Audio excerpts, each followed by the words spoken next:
అమ్మ. సర్పంచ్ అంటే ఊర్లో రోడ్ లేపియాలి, మోరీలు కట్టియాలి, లైట్లు ఫిట్టింగ్ చేపియాలి, బడి కట్టియాలి, గుడి కట్టియాలి, పిలిచిన అందులకు రాపియాలి, ఊర్లో మంచి షెడ్యూలు అరుసుకోవాలి. అయితే ఇప్పుడు మీకు ఊరు చూపిస్తాం. మేడం సర్పంచి, కానీ పెత్తనం అంతా సార్దే ఉన్నట్టుంది. ఊరికి ఆమ్దాని కావాలని ఎంత చక్కటి ఉపాయం చేసిండో చూడు జరా. 19,000 పరశురాములు, 19,500 అంగడి నాగేశ్వరు. ఇంతకు అర్రాసు పడుతుంది దేనికి అనుకుంటుండ్రు? మందుకు.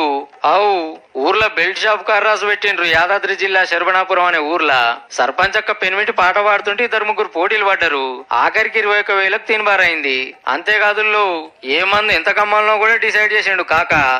10 రూపాయలు మోటార్ మీద, వీరి మీద 15 రూపాయలు ఎక్స్ట్రా అమ్మాలి. 2,000 రూపాయలు డిపాజిట్ ఇవ్వాలి. 2,000కు అందరూ నిర్ణయం మేరకు పాడినేమో ఇట్లే ఉంటది, వచ్చినోడేమో ఇట్లే. ఊరును ఉద్ధరిస్తామని గెలిపిస్తే బెల్ట్ షాప్ పెట్టించుడేందని కొందరు పోరలు మరలబడ్డారు. కానీ లేదు సాగనిస్తారు. ఇట్లా వైన్సులు తెరిచిండ్రో లేదో అట్లా బెల్ట్ షాపులు కూడా ఓపెన్ చేస్తుండ్రు అన్నట్టు.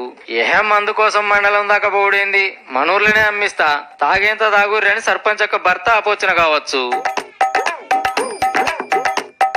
ఊర్లలో మంట ఎట్లా ఊడుతుంది అంటే ఎవరైనా ఏం చెప్తారు?